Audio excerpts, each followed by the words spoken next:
नमस्कार, मैं हूं सुधीर दीक्षित और आप देख रहे हैं न्यूज़ 18 मध्य प्रदेश छत्तीसगढ़। इस वक्त हम एक ऐसी सेलिब्रिटी के साथ बैठे हैं जो या उनका नाम यूं कहें कि एक ऐसा रत्न है जो जिसके साथ जुड़ जाए तो राजा को रंक बना दे और रंक को राजा बना दे। नीलम जी हमारे साथ है, बहुत बहुत स्वागत है नीलम आपका। Thank you ji, thank you for the wonderful introduction. Neelam एक रत्न का नाम भी है जी, और जैसा मैंने भी कहा कि राजा को रंक और रंक को राजा बना रहे, हर किसी को सूट नहीं करता। मैं नीलम को क्या सूट मैं करता पहन रही हूँ, नीलम पहन रही हूँ जी। ये बहुत लकी है मेरे लिए। तो इंग्लिश में सैफायर कहते जी। हैं, तो बोलते हैं या तो इस पार या तो उस पार हो जाता है जब आप सैफायर पहनते जी। हैं। और ये मैं काफ़ी सालों से पहन रही हूँ तो मुझे सूट ही होता है।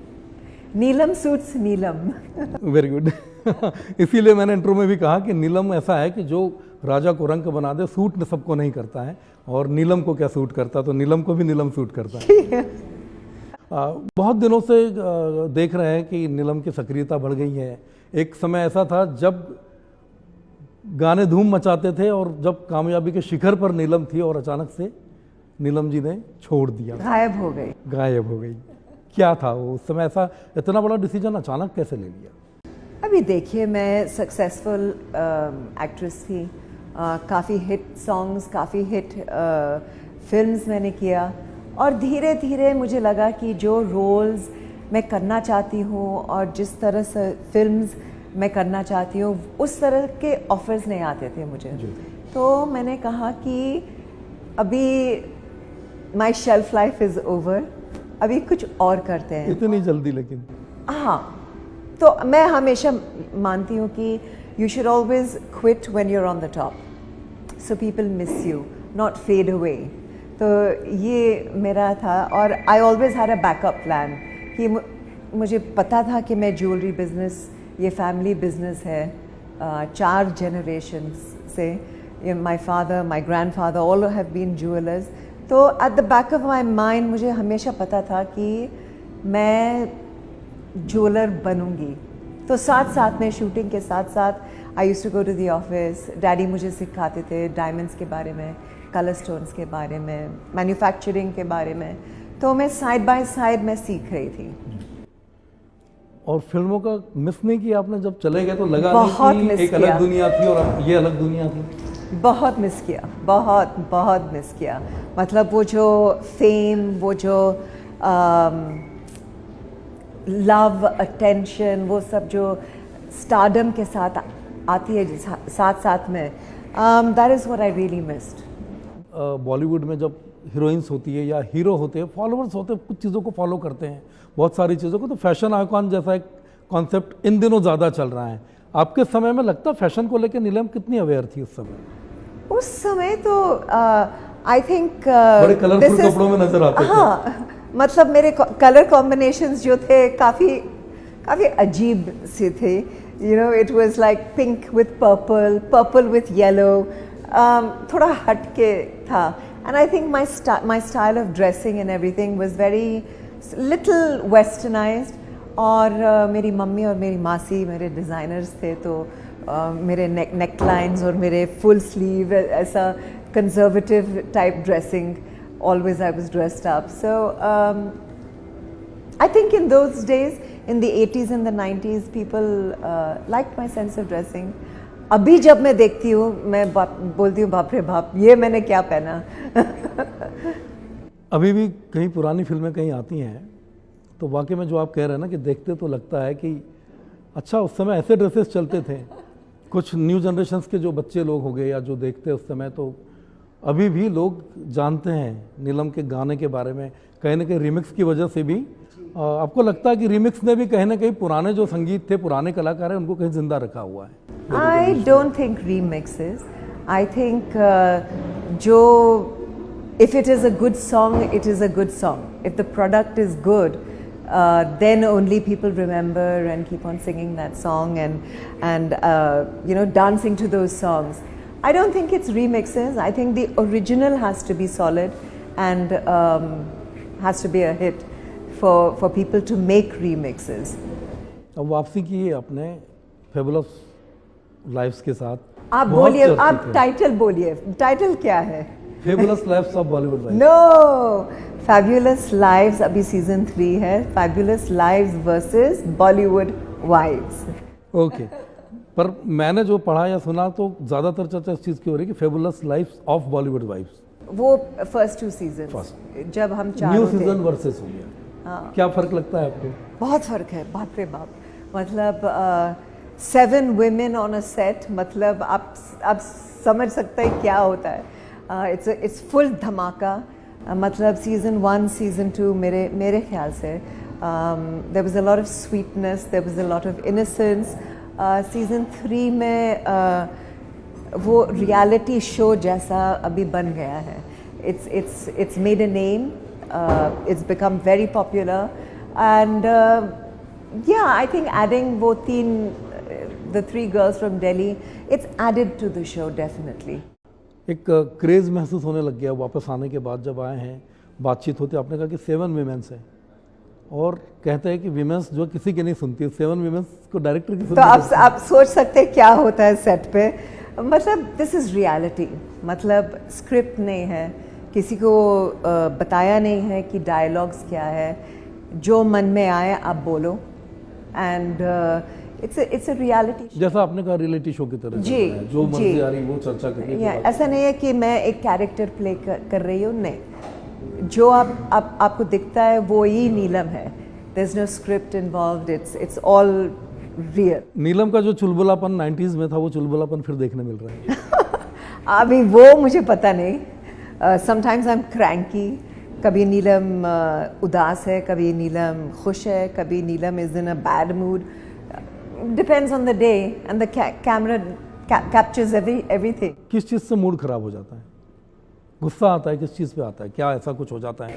अरे I am very particular about timing, तो if somebody makes me wait I get very sort of this thing, I get a little Bollywood का irritated. बहुत पुराना चलन है और कम लोग हैं I जो know I should punctual be हैं। used to this, मगर फिर भी मैं थोड़ा timing I am very particular. और दूसरी बात क्या है कि जब आप कुछ बोल रहे हैं और मैं सुन रही हूँ, I give you that respect. I also get irritated अगर कुछ आप बात कर रहे हैं एंड समवन कीप्स ऑन बीच में टोकना, talking over you, that is also something that irritates me, It feels क्योंकि irritating. इट्स इरिटेटिंग, क्योंकि मैं आपको रिस्पेक्ट दे रही हूँ, आपको जो कहना है आप ख़त्म करो, फिर मैं बात करूँगी। So that is also with 7 women, that is also something which is very difficult to control. तो इस लिहाज से तो टीवी डिबेट में तो आप, मेरे ख्याल से फिर मुश्किल हो जाता आपके लिए अगर हम टीवी डिबेट में आपको बिठा दें। टीवी डिबेट मैं नहीं आऊँगी टीवी डिबेट में, नहीं। क्यों नहीं आएंगे? अब तो बहुत टॉपिक है चर्चा करने के लिए, टीवी डिबेट में तो बहुत टॉपिक्स होते हैं। अगर आप मुझे मौका देंगे बात करने के लिए तो मैं आऊँगी डिबेट में। प्रोजेक्ट्स को लेकर हम बात करते हैं कि कुछ प्रोजेक्ट्स, अब नए प्रोजेक्ट्स आ रहे हैं, बहुत सारी चीज़ें साथ में, ज्वेलरी डिज़ाइनिंग आप देख रहे हैं, इंटीरियर डिज़ाइनिंग आपको देखना है, माई मेन आना बिजनेस बेटी भी जिम्मेदारी है, और माई फिर साथ मेन में बिजनेस अभी फ़िलहाल ऑफ कोर्स बॉलीवुड वाइव्स है, but my main business is my jewellery business. वो मेरा मेन जो मैं कंटिन्यू करूँगी। मेरा इंटीरियर डिज़ाइनिंग भी है साथ में, बट फ़िलहाल it's just I am concentrating on my jewellery. खबरें जो आती है, पॉलिटिकल खबरें आती है, आप देखती हैं खबरें? नहीं, मुझे पसंद कुछ करती नहीं हैं? मालूम पॉलिटिक्स में। I don't know anything. आप समीर से बात कर लीजिए पॉलिटिक्स के He's बारे aware. में। He is fully in tune, जो हो रहा है सब कुछ हो रहा है, ही नोज एवरीथिंग। अच्छा, एक और चीज़ है, कहावत कहाँ जाती है कि हीरे की परख जौहरी को होती है। अब नीलम जो है सोनी के पास है। यस हैं? यस, तो सही कहा। कैसे बैलेंस, एक्टिंग का बैलेंस होता है? समीर के प्रोजेक्ट्स भी होते हैं, चलते हैं, डिस्कशन I होता है tell कि you- पुरानी फिल्में कैसी थी और अभी मौजूदा वक्त कैसे बचा है। हमने बागबा में देखा है समीर को हमने। नहीं, अभी देखिए समीर और जैसे पेरेंटिंग का, let's take parenting, he is busy, I am busy, but जी। वी मेक श्योर कि अगर मैं ट्रैवल कर रही हूँ, समीर इज़ विद अहाना, अगर वो शूटिंग कर रहे हैं तो I make sure I am there with Ahana, तो वो बैलेंस इज़ वेरी नाइस। और वो हमेशा मुझे इनकरेज करते हैं। कभी कभी मुझे लगता है no I shouldn't take on this assignment because I have to leave home for like 10 days 15 days, उससे ज़्यादा नहीं, मैं नहीं कर सकती हूँ। he always says no problem, you do it, you want to do it, you do it. So I think he's a very supportive and a very understanding husband. Work life balance बहुत बड़ा challenge लगता है आपको ना? And even in parenting, we have a good cop, bad cop, so there's a good balance there as well. फिल्मों पर ले चलता हूँ आपको, पुरानी फिल्मों पर। बहुत सारी फिल्में आपने की हैं, गोविंदा के साथ की है, चंकी पांडे के साथ की है। मौजूदा दौर में और आपके इस दौर में फिल्मों के शूट होता था तो बहुत सारी कुछ ऐसी प्लानिंग्स होती थी, मतलब ये आपके दौर की नहीं बात कर रहा हूँ, या मैं उसके पहले के दौर की भी बात करूँ कि किसी हीरो के साथ 4-5 फिल्में कर ली तो नाम जुड़ जाता था हीरोइन का। क्या मन में चलता था आपको? क्या लगता था कि यार किसी के साथ भी नाम जुड़ गया, फिल्में कर ली? अभी मीडिया जो है थोड़ा it's become little progressive now. You know, just because you've done 4-5 films with one actor, that link up doesn't happen nowadays. पहले जो था, I mean, you know, you had handful of magazines जैसे Cineblitz, Stardust, there were just few magazines, और Star and Style, और जब लिखते हैं अभी आप क्या कर सकते हैं? You know, this चीज़ें तो आप तक भी पहुंचती होंगी कि भाई क्या कर सकते हैं, कुछ नहीं कर सकते। आपके बारे में इसके साथ चल रहा है, आपका नाम कभी गोविंदा के साथ चलता है, कभी चंकी पांडे के साथ चलता है, तो तब क्या लगता था आपको? हॉरेबल, क्योंकि there was no one to clarify. ऐसा नहीं था कि I had my social media जो मैं क्लैरिफाई कर सकती थी। Nobody used to check with me, just अपनी बात रखने के लिए प्लेटफॉर्म कम थे। यस यस, जिसको जो लिखना है लिखे। आई एम टेलिंग यू, उस जमाने में all the actors and actresses were scared of journalists. क्या लिखेंगे next issue में, पता नहीं। अब लगता है डर पत्रकारों से? बिल्कुल नहीं, बिल्कुल नहीं। पत्रकारों में भी बहुत सारी चीज़ें होती हैं, सब अलग अलग अपनी अपनी जिम्मेदारी निभाते हैं, अपने अपनी जिम्मेदारी से काम करते हैं। एक दो कुछ ऐसे होते होंगे जिसकी वजह से आप सारी बिरादरी को नहीं दोषी ठहरा सकते। सेम चीज़ बॉलीवुड के साथ भी होता है। कास्टिंग काउच को लेकर बॉलीवुड में अक्सर बोला जाता था, तो कभी कोई ऐसा बुरा अनुभव नीलम का रहा है जब फिल्मों की वो चलती थी? कभी नहीं। आई मीन, मैं I been touch wood very lucky, जो एक्चुअली पहले तो I didn't want to join films, and बस एक ऑफ़र आया और मम्मी पापा ने मना किया, और मैंने कहा कि I want to try and do this one film, मुझे ट्राई करना है। You know, getting a chance to be a Bollywood actress, I mean, I said why not? तो I promised my parents मैं ये एक पिक्चर करके मैं वापस चली जाऊँगी। I was from Hong Kong, and I don't know, it just one film after another, hit after hit after hit. This was my destiny to become a Bollywood star. So, yeah. कुछ वाकया भी हुआ था film की shooting के समय? हाँ जी। Film की शूटिंग जब आप कर रहे थे, मेरे ख्याल से आग ही आग, आप शायद लहंगा चोली उसमें कुछ थी और शायद आग वाग लग गई थी, पैर वैर जल गया था बताते हैं, सुना है हमने। वो चंकी पांडे ने वो मोटर बाइक चला रहा था, और आती थी चंकी पांडे को मोटर बाइक चलाना? नहीं, बिल्कुल नहीं। और मैंने 10 बार चंकी को पूछा, चंकी मैं ये सब पहन रही हूँ, are you sure you know how to ride a motor bike? या नीनू, डोंट वरी। और जो when I sat on the bike, और जो उसने चलाया मोटर बाइक, पूरा व्हीली करके पूरा बाइक मेरे ऊपर गिर गया था, and I burned my whole leg. So I will never forgive Chunky for that. Chunky Pandey ji अगर सुन रहे हो तो देखिएगा जरूर कि नीलम जी ने आपको अभी तक उस घटना के लिए माफ नहीं किया है। उसको मालूम है, उसको पता है।